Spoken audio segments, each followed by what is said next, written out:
Their performances have lit up the stage and thrilled theater audiences for decades, and to our delight, they show no sign of stopping. Hello, I'm Jan Simpson for the American Theater Wing, and today, joining us are F. Murray Abraham, Estelle Parsons, Stacy Keach, and Lois Smith. Welcome. Thank you. Hello. You all started out in what many consider to be the golden age of Broadway. But today we now have a very powerful regional theater system and off-Broadway. And so I wonder, does it matter to you where you play? I love to act. I don't think there's anyone who has ever lived in this business who loves it more. Maybe as much, but nobody loves it more. I'll go anywhere. I really will. If I have a choice, it would be nice to do it here in New York, because I live here, but anywhere. Yes. Well, I like to get a good audience, which I've only had one in this country, and that was in Woodstock back in the 60s. That was all full of refugees from the Second World War, and they were so good. They were so exciting. They noticed everything you did, you know? We had good audiences in New Haven at the Repertoire. Yes, we did. Yes, we did. That was 100 years ago. What makes a good audience? What makes a good audience? People who really listen, you know, and watch everything, and you just get better and better because, you know, they're seeing every little thing you do. It's all true about audiences, but also, in answer to your question, the first thing that comes to my mind is, well, you say, where would you rather act? It depends on the material and the people. Yeah. You know, Yeah, right. a lot, in a way, more than the place, though, like Murray, glad when it's New York, because I live here, and that's a pleasure to be at home and working. Sometimes, though, roles come along that you want to play that you can't play in New York. Right. You have to go to regional theater, or you have to even do it on the radio sometimes. I mean, there's a group called LA Theater Works that does plays as a radio show format in front of a live audience. Have you done any of those? No, but Yeah, I did one. Yeah, Yeah. it's great fun, but it's a different kind of an audience. Audiences, I think actors, when audiences are very quiet, you know, in a serious play, that's a good thing, but in a comedy, it's death. When you're choosing a part now, do you look? You just said the people and the part. Is it the part? It's not just the part, it's the material. It's the piece, it's the writer, it's everything.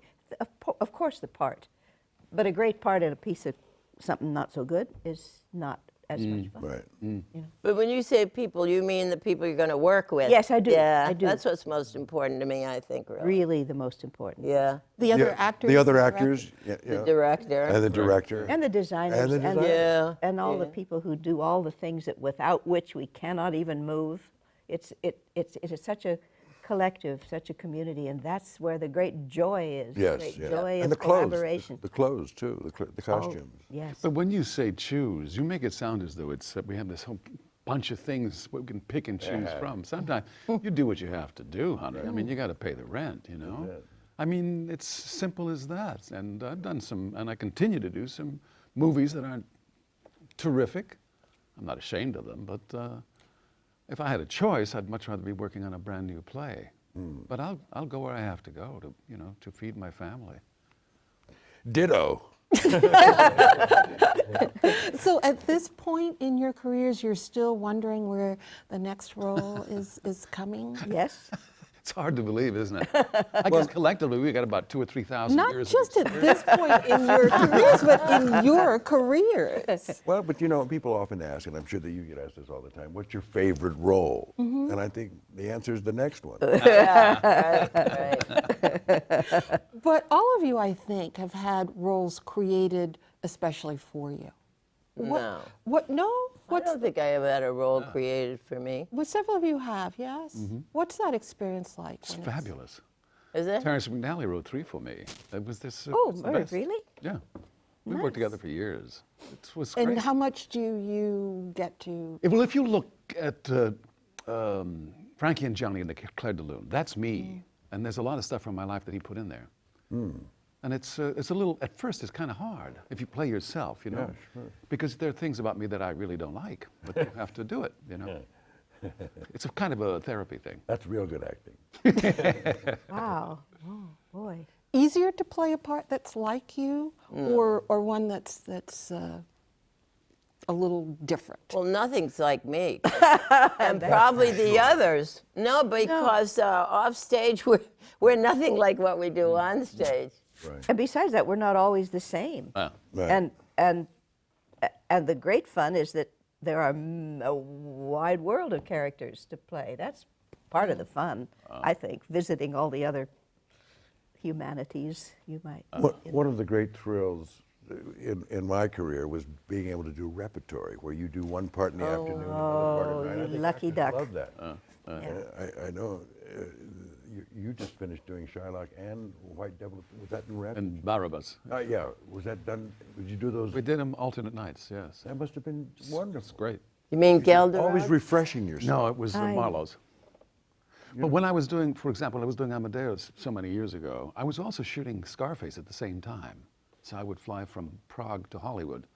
And it sounds like it's tough. See, it was a snap, because one thing was like a vacation from the other. Do you prefer, is there a difference between a classical role and working on a new play? Do you have a... I personally don't think so. I think that they both require the same kind of concentration and work that you have to put in. You have to memorize the lines. You have to then figure out all the different ways or different permutations of doing what you're doing. And that's true whether it's a classic or a contemporary play, I think. That's my feeling. What do you think? How it applies to life as we all know it. That's, and when that basic thing is there in the classics as well as in the things that are contemporary, that's when I don't know how to say it's not the same. It's the work is the same, although some of the expressions of it may be different. Yeah. Requirements may be different. in That's terms really of the essential requirements. difference. Right. If you have a meter, if you have a rhyme scheme, you really have to be aware of it. You got it. You have to pay tribute to the author for that. And to understand that and make it work, and at the same time make it acceptable to an audience. That's the trick, I think. But when we say it's not this, it's the same basic thing. It's that you're looking for the truth. Yeah. That never changes. Right. And the wonderful thing is to take a play which you've known forever and try to look at it like the first time you've ever Right. Yeah. anybody's ever seen that play. Right. That's kind of a way into it's brand new and we're going to touch it, approach it. Yeah, Have you gone back then to a classic role that you played before and had the chance to do it again? I'm doing it now. I'm doing Shylock again after, I guess, 3.5 years. That's fabulous. And it's richer. Yeah, Oh, it's yeah. good to Grows. revisit. I did Hamlet 3 times. Oh. I did it the first time in New Haven at the Long Wharf Theater, and then I came and did it in the Park, and then did it in Los Angeles, and I've done Lear twice now, and I'm hoping to do it again. And I think it's true. I think the more you do it, the better you get, and the older you get, and the more you can invest with, you have a richer emotional palette to sort of devote to what you're doing. Yeah, Yeah, because really good roles you can work on forever. ever. You know, and some of the commercial things when, like you said, Broadway was in its heyday and I was going from one show to another. I never wanted to work at anything more than 4 months because I thought I would get stale, and that was enough for me. Yeah. And then now when I did August, I did it for 2 years, and after the last performance, I'm thinking, those 2 scenes, I haven't got them yet. You know, so True. it depends on the material, really. If you have a character that you can endlessly find, it's so exciting. I don't suppose anybody realizes we're doing it. But you just, every night you find something new and you think, whoa. And then when you do, you think, it's so obvious. I like that before. All right. Is there a favorite role that you've had? One? No, I feel like Stacy. I mean, my favorite Favorite role is the role. maybe the one I'm playing now or the next one. The one you're going to do tonight, yeah, whatever. Yeah. Yeah, the one I'm playing. But there are some wonderful challenges. I think, like Miss Margarita's Way, this play that a lot of people know me for. That's a classic, actually. It's done all over the world all the time. You were and, so good in that. You were so outrageous. That It'd be drawer. exciting to go back and do that. Yeah, but that's like, that's different from acting. That's right to the audience. It approaches being stand-up, which I always wondered why I didn't do. Except I like to be more than funny. I like to have another character and be funny and deep at once. That's the great, great challenge, which I kind of have now in David Lindsay Bear's play, which surprised me. I don't know his work at all, and I'm just, wow, I just found a whole new thing last night. And everybody says, wow, that's exciting. I love that. You were saying at one point, you were talking about laughter from the audience, and you always hear comedy is hard. Do you have a preference, and what is it about comedy that... Well, I think the sound of laughter is very purgative. It's hard to be in a bad mood when you're laughing. Yeah. But is Like it being harder in to, heaven to hear them laugh like that. but is it harder to do? You don't think it's harder? I think either you have a talent for it or you don't. Yeah, that's the truth. That's the truth. But the thing I like about comedy, which I'd much prefer to doing all the time, is that there's no guesswork. You know when it works. That's a shame. Oh, that's true, isn't it? Yeah. And it's interesting what creates the situation to get that laugh, I mean, whether or not it's timing sometimes, it's tone, sometimes you hit it a little too hard or not hard enough, and it's hard to know what it is. And sometimes it's the audience too. They're just in a funky mood and they're not going to laugh at anything. And it's like, show me. I'm not, And sometimes it's the other actors. If they don't Sometimes. give you the lead up right, That's right. Yeah. you're dead. That's right. And it's nothing to do with feed. you. Yeah. I think Yeah. it's harder than drama. Yeah. I mean, I think a lot of people can just go out and do dramas, but if you don't have a comic sense, you just don't have it, and you can't really find it. You can't really develop it. If you don't have timing, you don't have timing, and timing is everything in life. That's a line from one of my plays. No, I imagine that at this point that you don't audition. No, I do. I do too. No. Do you? Absolutely. Well, everybody's so young. In my case, I started late anyway, so I'm so old, so everybody is so young. Half of them don't know who I am.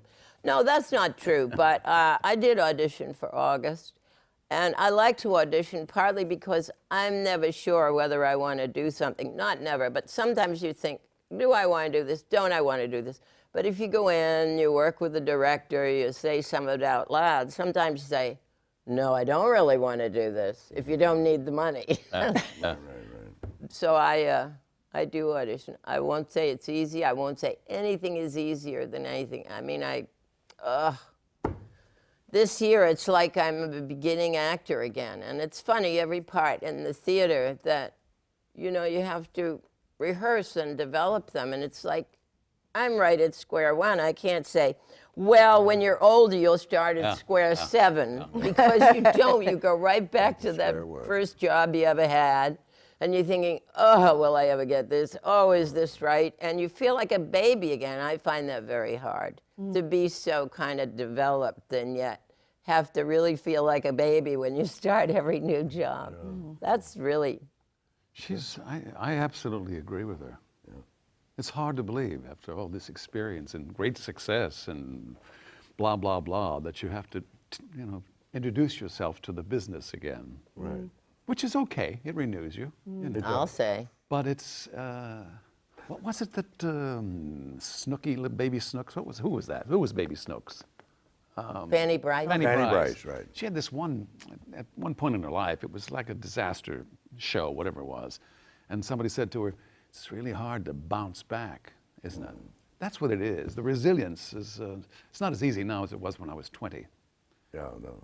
200 years ago. In some ways, though. I mean, having done it many times. That's true. And maybe there's a way in which the painfulness of it sometimes is lesser Yeah. when you're very experienced at bouncing. You're right. Yeah, and it's going to come out all right, which you don't in the beginning. Yeah. But always when we're starting, like this play, we're in previews now, and I think, okay, in a month or two, I'm really going to love coming out here. I'm really going to know partly what I'm doing. I'm going to know my lines or feel like, of course I know them, but, I don't They're not like, you know. Yes. So you say, okay, it's going to be okay. Yeah, I love that. I love rehearsal, though. Oh, I love that Do you process. really? Oh, I really do. Where you don't know, and you keep going a little farther, you keep finding out, and you don't have it, and you're not responsible for the whole thing because you're just building it. Right. And I love that. I do. I do too. really do.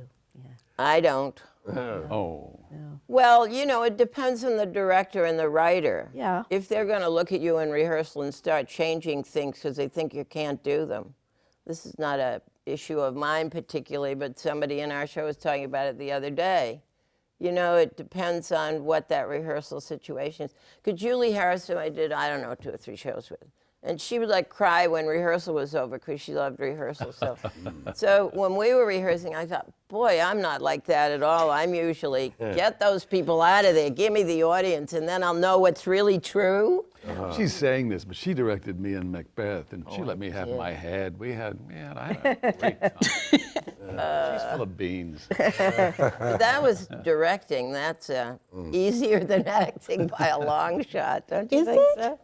I think so. Don't you think so? Well, yes and no. I think, yeah, it depends on the circumstances. I think if you're working with an actor like this gentleman, you know, and you're working on a play like that, and you have good chemistry, I think, you know, then directing is fun. The few things that I've directed, I've enjoyed, but I prefer acting. Yeah, I do, I really do. me too.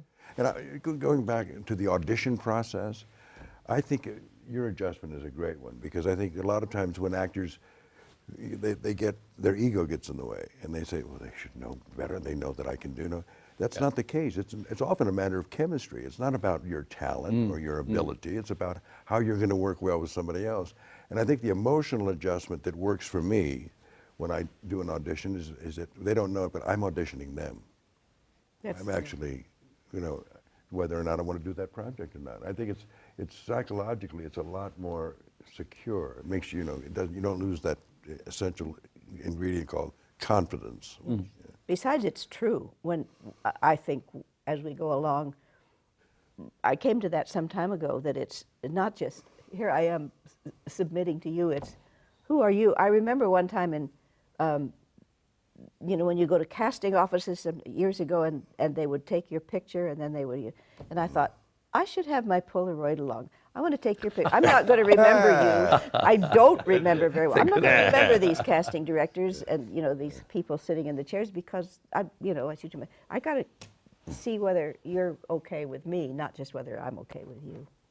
And it certainly didn't occur to me when I was beginning, but it occurs to me later. And you're right. It's not going in with an attitude. It's just. What's this really all about anyway? That speaks to why we've lasted. We particularly have lasted as long as we have, because we just simply have absorbed these things and learned them from them. That's all. Not everyone can do that. They can't take it, and they drop out. I guess you're right. Yes, it's true. Yes. The ability to withstand with rejection is something I think all of us. You develop some mechanism that allows you to keep going and survive. What do you think it is? Well, I guess it's obsession with your work. I mean, just being totally committed to being creative and expressive, and in terms of behavior, and which is what we do. I think, I think Tennessee was right about it. I mean, it's kind of unconscious. I think that I would assume these people are going to agree with me now, but maybe they won't. But I think you have to do it. I think you have to go on. I mean, rejection hurts. Yeah. And it hurts a lot. And I think as you get older and you know you're good, and you know it's because somebody else fit better, but you maybe want the job more, or for whatever reason. But I think there's something deep there in the unconscious that you just, you have to go on. You don't even say, shall I go on, shan't I go on? You know you have to go on. Yeah, because no people choice. come when you get older, like, and say, oh, my kid wants to be in the theater, what shall I do? And the fact is, let him or her do it. Because they're either going to go on or they're not. And it's almost something that's much deeper than talking about it. You know, Tennessee said, like, it's in your blood, and if you don't do it, you destroy yourself.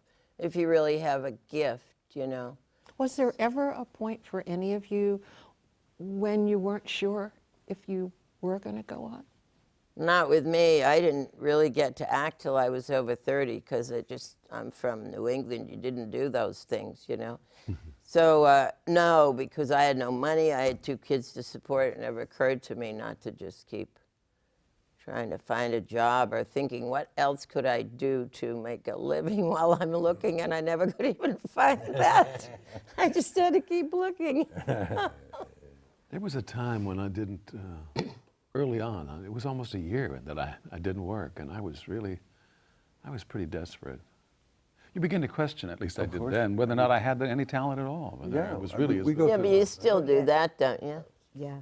Well, Oh, I once in mean, a I while. do. No, once in a God. while, she's right. That wonderful story about Ralph Richardson.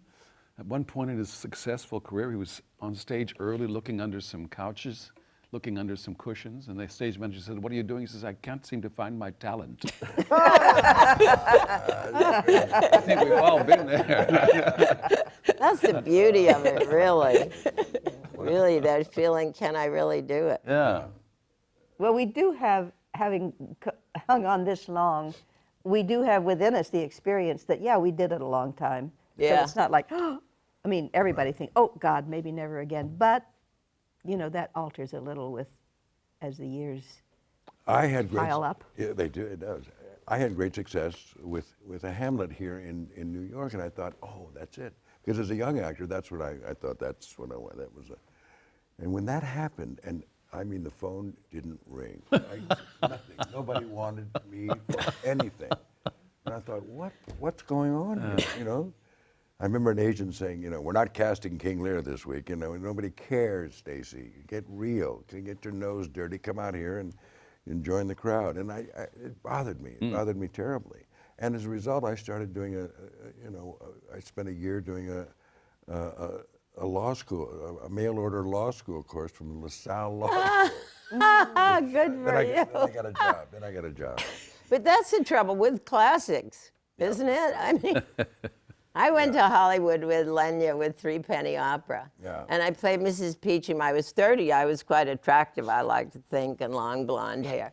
And I, you know, had a fright wig and a fat suit and all that. And my agent came up to me, I swear, from William Morris and said, well, you probably get Marjorie Main parts out here. Now, nobody knows who Marjorie Main is, except maybe you people. But she was this plain, ugly, monotonous voice, playing housekeepers all the time, you know, small parts. And so they just don't see beyond what you're doing. But I think classics, they think, oh, that's fantastic. But they never think, oh, he'd be good as such and such, right? Because they're so big. Well, it's a different sensibility here. In England, it's not the case. No. In England, I mean, if you play the classics, you know that's you have to play the classics do, in order to you be do. considered any kind of Yeah. actor. How are the roles now in terms of variety as you've grown older? Are there still the juicy roles out there? I've been lucky that way. I really have. I haven't been stuck in one kind of character, which is just a delight. Yeah. I mean, I think in a way, I certainly have gone through it, and I hear other people talk about it. You sort of go through, you know, I was a daughter. This is especially true with like commercial things like television shows. You're a daughter, and then you're a young mother, and then you're a wife and a young mother, and then now I'm the grandmother. But fortunately, I haven't only been senile grandmothers, although that's a big subject these days. There's so much, you know, Right. that at one point I remember thinking, all the plays I've been given for play readings, which is something we do a lot. Yes. Yeah. I think, no, not yet. They are all losing it. I got plenty of years for that. I'm not going to start doing that yet. Well, I do all kinds of things. I played 100 years old twice. Now I'm playing the last 3 jobs playing people in their 60s. But I did play 100 years old. That was kind of interesting. And Grace and Glory and Michael Christopher's play, Shadow Box, played this old lady dying of cancer. I get all kinds of crazy roles, but not a lot and not often. But I do make an effort now, just it's a personal thing, I think, to look sexy, because this idea of old ladies over the hill, grandmother, I think, never mind, these ladies are old, but I'm still looking, I'm still in the market. And so I've got kind of a new, I never had any kind of thing like that, but I've got it now. You know, but that really speaks to a common human problem. People really want to put you in a box. They really don't want to have to they think do. and figure out who you are. Yeah. They see something, they think, oh, that's who that is. And I did the Ritz a long time ago, and I played this outrageously, very out gay man. I mean, in the days when it was frowned upon. Right. I was only offered gay roles for a year. Yeah. Yes. I mean, I was known as a homosexual. You know, okay, he has a family, and that doesn't mean anything. He's actually it's because they don't want to think. They don't want to think that's acting, that's talent. And that's what used to drive me up the wall. I'm an actor. You know, used to be like shouting, I can do something. And they say, yeah, shut up. You're gay, and that's that. You know. But also, it's a great compliment that people can't Yes, it see is. beyond the role. I mean, it really So, is. you did it so It's well. not helpful, but yeah. but it's a great compliment when people see it, what you're doing so strongly as that thing. Now, you've all had great success in movies and in television, and yet you keep coming back to the stage. Absolutely. Why? There's nothing between you and the truth. Nothing between you and them. It's a search without any kind of editing or cutting or anything like that. It's right now, baby, and you find out about yourself. Yeah, and you build it. You know, you build it over time. You don't just, it's not just skimming the cream off and now you're on camera for 3 minutes. You build the role and it's yours more than. And also, time is money in this business, as you know. It's very expensive. And what they want to do is stick to their schedule. That's the first thing on their minds. Yeah. So they're going to tell you always, you were great. I mean, it's not true. You can't be great all the time. But that's a common expression. So you have to go, I don't think you can be called a great actor unless you do some stage work and do classical stage work. That's greatness. Measuring yourself against the greatest roles ever written, against the greatest actors who've ever acted them. There's a thing about, one of the reasons I came to New York, I'm from Texas, and I went to LA first, and my debut was in LA, and I found out I didn't want to be in that scene. So I came to New York and studied with Uta Hagen. This is a long time ago, 65. And there was a joke at the time. What is the difference between a California actor and a New York actor? The New York actor will say, I just ran into Stacy Keach. I think he's a wonderful actor. The LA actor will say, I just ran into Stacy Keach. He thinks I'm a wonderful That's funny. The thing about Oh, that that's is, great. over the years, since 65, that thing has changed now. And that attitude, I think, is infecting the New York scene. And I think we can see it evidenced in all the television people and movie people who have decided suddenly, well, I think I'm going to act on the stage. I mean, isn't that funny? That has nothing to do with reality. I mean, they put microphones on them. They don't have to worry about their voice. And they don't even have to be any good, and they're still successful. And some of them are pretty bad, and they're successful. So Successful means that people buy tickets. buy to see it. tickets. I mean, yeah. That kind of success. That kind of success. But it's a great artistic challenge. I mean, to entertain 500 or 1,000 or as many as 2,000 on our tour for 3 hours, 2 hours, or 3 hours. This is a huge artistic challenge. I mean, the discipline to do it 8 times a week. I know after I did a movie, because I'm not so interested in that, but you have to do it for money sometimes. And I came back to the stage, I thought, whoa, you got to show up on time, and nobody's telling you you're great, and the stage manager's like pushing you around. But it's a huge artistic challenge, I find, particularly now that the theater is, aside from Broadway, becoming more and more an art form, more and more real, classics are done now around, look at all the Shakespeare in the paper today, which you didn't read, but all the Shakespeare that's being done just in New York between now and August is incredible.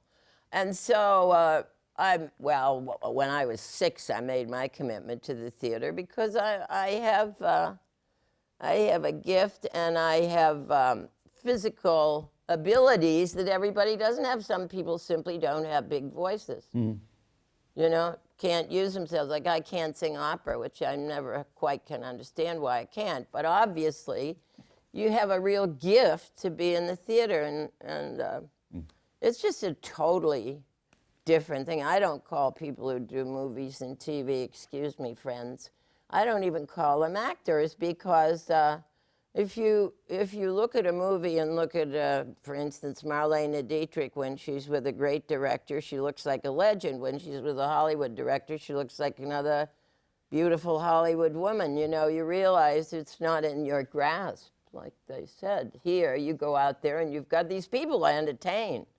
And you either have got the stuff for it or not. And Broadway aside, I mean, these people come occasionally do a play.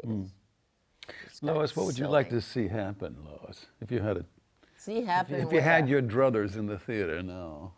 Well, I guess what I love, I'd like to see more of it, which is the kind of working together and making enough money that it's conceivable, and that's ongoing. I've never had the experience you did with repertory. I've always thought, yeah, that's it, and you had some of it too. I have not had it.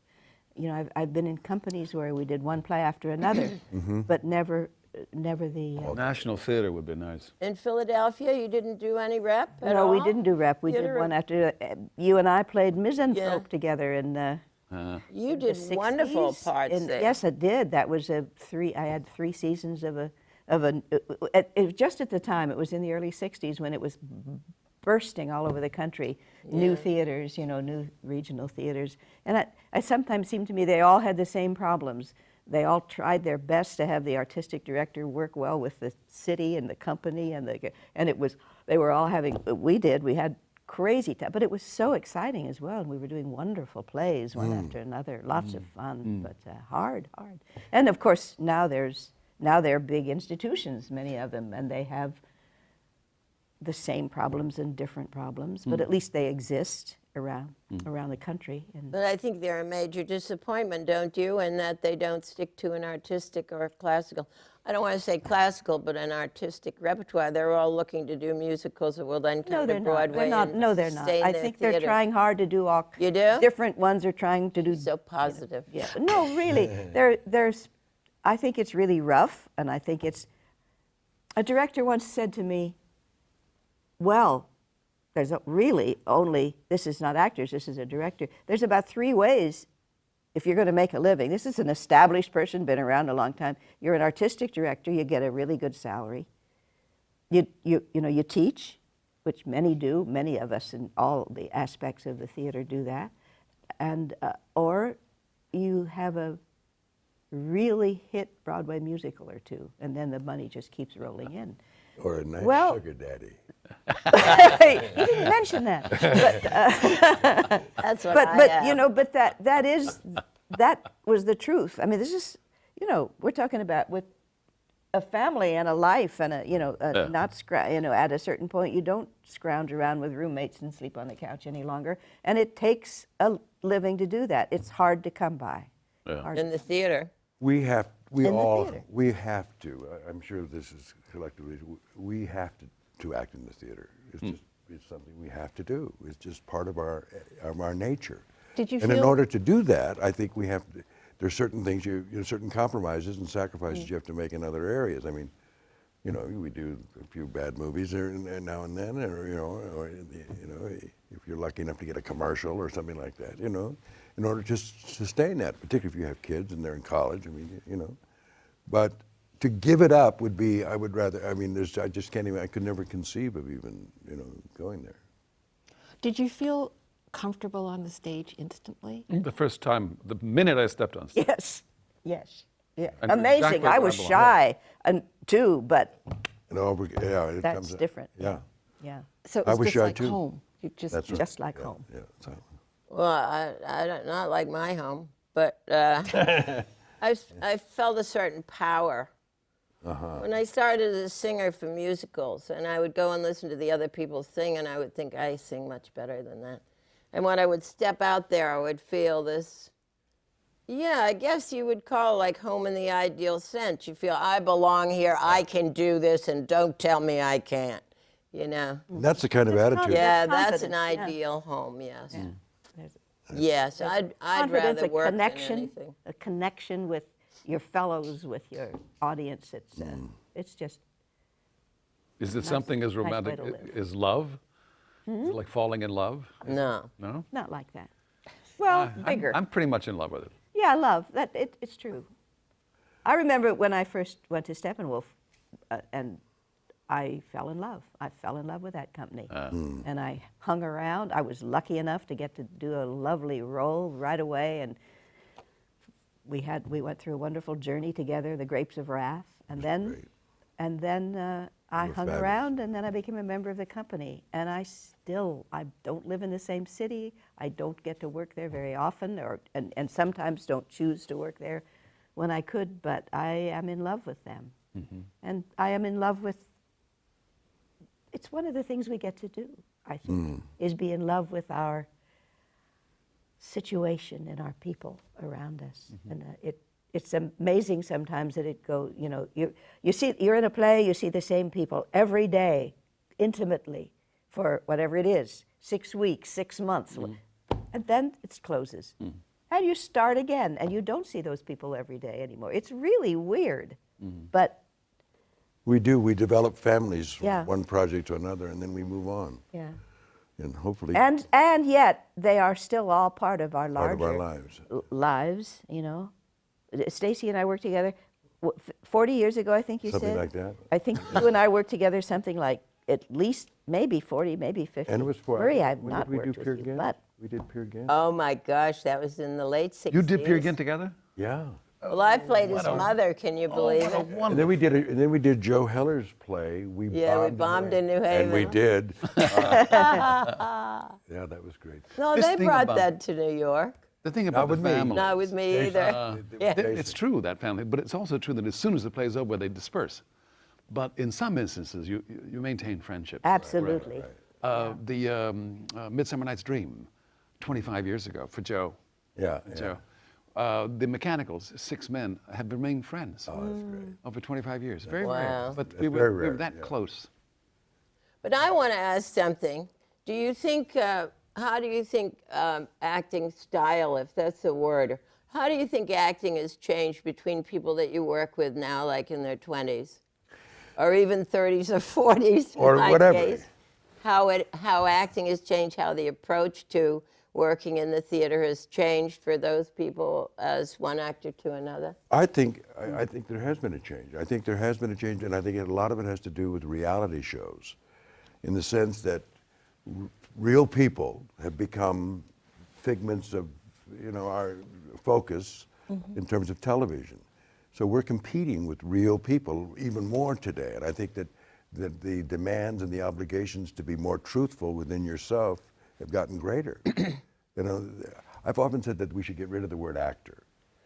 We should be beers or isers. Yeah, beers. Izzers. Isers, because acting is something we don't want to. I mean, like Spencer Tracy said, acting is you're only if you're acting and being a thief are very similar. You're only good if you don't get caught. That's nice. That's nice. And I think that's true. I mean, we have to be the demands on being truthful and expressing ourselves in a variety of different ways, not just in a monotonic fashion, I think. I wonder if really- you're right. I've never seen a reality show. I don't think so. I'm not Oh, sure give what it you're yourself talking a, about. Yeah, go ahead, give it a shot. It's awful. It's just awful. But I have people who this tell me it's thing, wonderful. About Yeah. the kind of acting, it really, really depends on who you're with. I did a reading not too long ago. A friend that wrote a play, and these actors came in, young actors. They looked like they were very intense, and one of them had a passage from Hamlet, and I swear he had never read the play. And he's a professional actor. Right. He came across quietus, and he didn't know how to pronounce it. But that's the point. Is the company I'm with now? Isn't that amazing? Yeah. The company I'm with now, in the Merchant of Venice, by the 9th day of the rehearsal, everybody was off book. We were a day ahead of schedule. These people are so good and so dedicated and serious. It was a treat. It was a thrill. I don't know if there have always been a nucleus of actors who are serious and always ready to work, or if this is a new crop who is dedicating itself to real acting and classical work and great work in preparation for, I hope, new plays that are being written. That's what I look forward to. I look for more of a presence from, even stronger presence from women as directors, as producers, as writers. I think that's the only way women are going to have good parts written for them, aside from the fact that Shakespeare wrote great women's parts, but not many of them. But that's, I think, our salvation. I'd like to see it happen in politics, too, because the men have sure screwed it up. And I mean it. Now, you raised the question, how have you found the younger actors? Of course, I've been at the Actors Studio, but I find them full of confidence and not searching. Mm-hmm. I find them willing to say lines as if they mean it, and I know they don't. And Lois knows they don't, and you guys know they don't. But they say it very successfully. I find there's a kind of, when I started, you know, you were so humble. You looked at the greats in the theater and you thought, oh, wow. I don't find that with young people now. They come out of training programs, which is what everybody does, and that's okay. But they come out with the kind of confidence that they are now diplomaed actors with a sense of themselves as good, rather than what I felt, and all, like Jackie Lemmon, other people that I kind of grew up with in the theater, felt, oh, are we gonna, you know, a humility that I think is totally and completely lacking with everybody I work with who's young. Not totally and completely, but the general run of people are not searching their material. I'm talking commercially now. But the way we did when I did, Julie Harris, you know, all of us who were around working in the theater. It's hard to argue with them because they look around, they see the great money and success of these people on television that have no talent, and they think, what the hell? Why should I pour all my work into something that yeah, I but don't they have do to a play, and you know, for 6 months you hear somebody saying a line, you know that person doesn't know what it means, and you're wondering yourself what it could mean. And that's the kind of line that I think all of us look for in rehearsal, and you see that, and you don't want to cut, because you know when you get that, your character is going to open a new door. Isn't that true? Don't you have that in rehearsal? Sure. You know, and I don't see these younger people finding those, wondering about those things, wondering what they can bring. They're going to bring their thing, because they've been trained in a different way. I don't know, maybe you guys went to school, you're younger than me, but I worked in a community theater and then I went into the theater. So I bring a great humility in terms of the playwright and where I can go. Come to one of our rehearsals. Yeah, well, okay, but you're doing Shakespeare. I'm talking about what I think it applies there too, frankly. I don't find, and then I think is it because I'm at the studio that I'm trying to look for a deeper truth here? You know, I just... What's been your experience, Lois?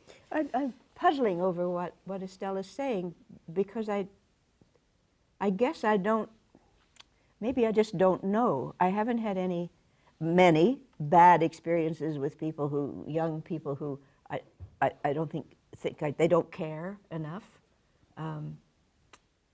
I guess I'm not terribly well informed on it, but I think I mostly feel that there are always, as Murray said, a nucleus of those who come up and are dedicated, and probably many who aren't, or who, as Estelle says, don't really know what they're saying when they say a line. Do they fall by the wayside then? I mean, Some of them Aries? become very famous. Yeah.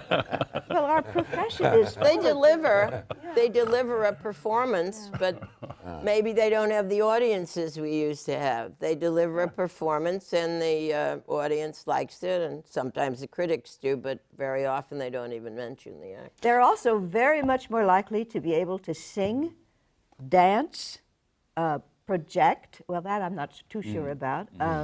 Do acrobatics, probably mime and clown, because they have had so much training. And many times that seems, wow, how great, especially the ones who are able to take it all in and use it. And I don't know if that's a good or bad thing. It seems it's a thing. It's the way it is. And they don't care about the audience. And that really breaks my heart because I think we have to think about them all the time. It's not only young people. My goodness, I've no characters that my colleagues who I can't understand it, and it's common. You know, that audience, they hate them. They hate them if they don't respond right, if they don't get up and applaud when they want to. This isn't kids. This is, and I think some of the people I love and think are the most wonderful actors, and I think, where does that come from? But it's not uncommon. I don't find that with, maybe kids feel that way. I don't know. Well, we measure the audience. I mean, every night when we come off stage in other desert cities, we say they were a 9 or a 10. Of course, you You know. comment, but the kind of No, but you don't take issue with it. No. Has directing changed? Is that part of yes. it? How has yeah. directing Absolutely. changed? then? Totally. It's become more conceptual and less a communication Exactly. with the actor. Oh, yeah. It's ridiculous. it's true. Totally. Oh, yeah. Explain a little bit. What do you? Well, the best directors, from in my experience, have been actors, or at least they've had experience of acting because they understand the process or a little something about the process. But today, you get directors who have,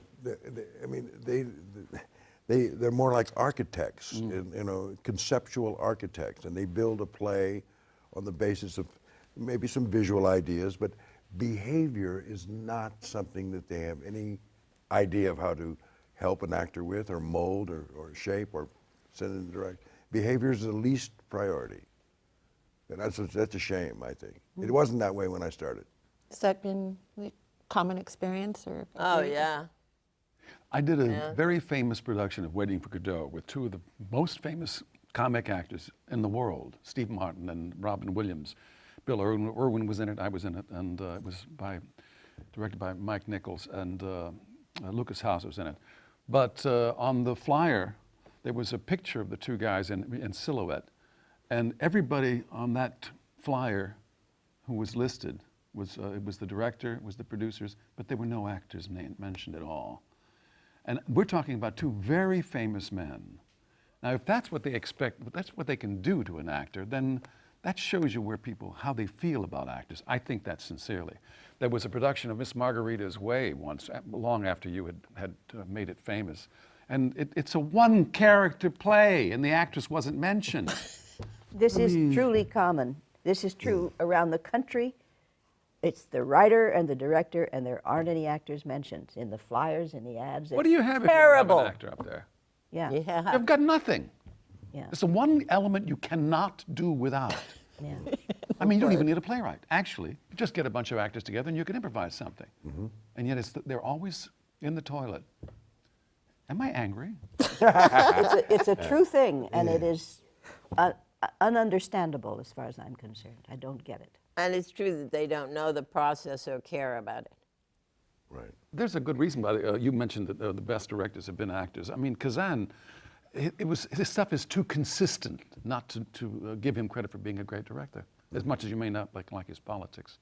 It's a corporate mentality. That's what I was Yeah, going to say. yeah. Corporate mentality. Unfortunately, theaters and boards of directors who control theaters have, it's a corporate entity. It's no longer, the artist is no longer present in any way, shape, or form in most situations like that.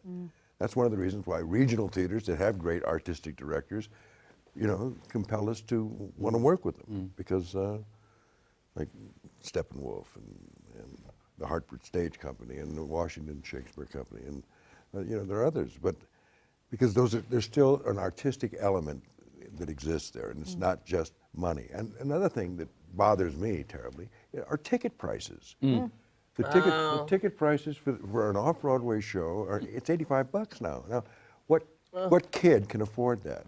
So all of the young people are and I keep saying, can we have one day we just devote to student discount and let the kids come in and see us? Yeah. Then they're the best audiences. Best, and it's the future. And I mean, unfortunately, I think we're catering to a geriatric generation. How much did seeing performances, seeing actors when you were coming along and developing and training, how much did that influence matter to you? The ability to see. Tremendous. Well, with Actors Equity, when I first came to New York, there was a policy whereby the theaters who weren't selling too many tickets would give free tickets to actors to come and see. You could see anything. It was great. Yeah. It was important, too, to see what was going on, to see what was selling, what was happening. And as you say, if you have an audience who is not able, can't afford to see or decide for themselves what's good, they can afford 1 or 2 shows a year, they're not going to be very careful about spending that money, and they're going to take critics' word for what they should see, and that's not always a good idea, unless, of course, they give us good reviews. Then, of course, they're very good. Then, of course. Yeah. But to spend, like a family event, 4 people want to go to see a Broadway show. Yeah. It's, it could be as much between $500 and $600. You pay for the babysitter and dinner. You're out $1,000. Who can afford that? But that whole thing's infecting so much of our country. It's baseball is like a $300-400. Sports as well. Yeah, it's not just the theater. Yeah. It's true. You've talked about, not being able to imagine yourselves doing anything else. Was there a moment in each of your careers where you felt comfortable coming on stage, but where you thought, okay, I've got it? Not what the critics said, but when you knew yourself, I've got it. When was that for you? For me, it's occasional moments, and that's not it. I mean, there have been a certain performance that I still remember. I mean, maybe they weren't even, one was at Hartford Stage. It was just something about the work on it, everybody's work, and I knew I'd gotten a long way. And then it's a wonderful feeling when you know, and Estelle was describing how it is in a moment in rehearsal. Oh, you got it! You didn't know you were going to. That's great, but I think that's not what you were asking about. Is there, for all time now, this is a difference between maybe then there and isn't. now? Maybe there that isn't. has not happened to me, I don't Maybe think. there isn't. Maybe it's a series of moments, or is there Well, a I moment? was in community theater when I was a kid, and when I was probably 11 or 13, I played the Bird's Christmas Carol, which was about a little girl in a wheelchair. And I played Mr. Bird in that. You I did? did. I love that. Go ahead. I'm sorry. Go ahead. and I died at the end. But I think that was when I knew I was in the right place, because I could hear the pocketbooks open, sniffling, and of course I could hear them laugh. So that was like, for me, okay, I know what I can do with people. Right. If I have the right material, I know what this is, and I know I can deliver it. So that was like knowing I belonged there. But I think what's most important in my professional life has been that from the very first play I did, Happy Hunting with Ethel Merman, with Lindsay and Krauss, I think it is that the people who are doing it are encouraging. Like, Krauss came up to me and said, oh, you're going to have a wonderful career. And then they took lines away from somebody else and gave them to me. And all along the way, and even now, where the director's happy with your work, or you can see the playwright is so glad you're there. Or your fellow actors are delighted. No, No? I haven't had that. Oh, get out of here. I don't believe you. But I think those people who you respect and care about, and when they encourage you, they don't say you're great or anything maybe, but they encourage you. That means the world to me when people I respect encourage me. Positive energy is an important. Yeah. It's very important for us. We need that. I've often said that the worst directions are directions that begin with don't. Oh, terrible. Don't Yeah. do that there. Don't do this. Don't. And I said, just tell me to do. I'll do, but don't tell me to don't. But how about when the other actor says, are you really going to do that there? Let me ask you, our time is sort of coming to an end, and I wanted to ask, what piece of advice would you give someone who was just starting out now, based on the experiences that you've had? What would you? I teach from time to time. I do it for fun. I really love it. And I always start the class and end it this way: don't be afraid. Well, there's a good don't. That's right. I do. You do? Yeah, yes, I have. I've taught some classes, and I love it. I feel the same way. I just think it's so encouraging and supportive, and it's inspiring to get feedback from young kids. You know.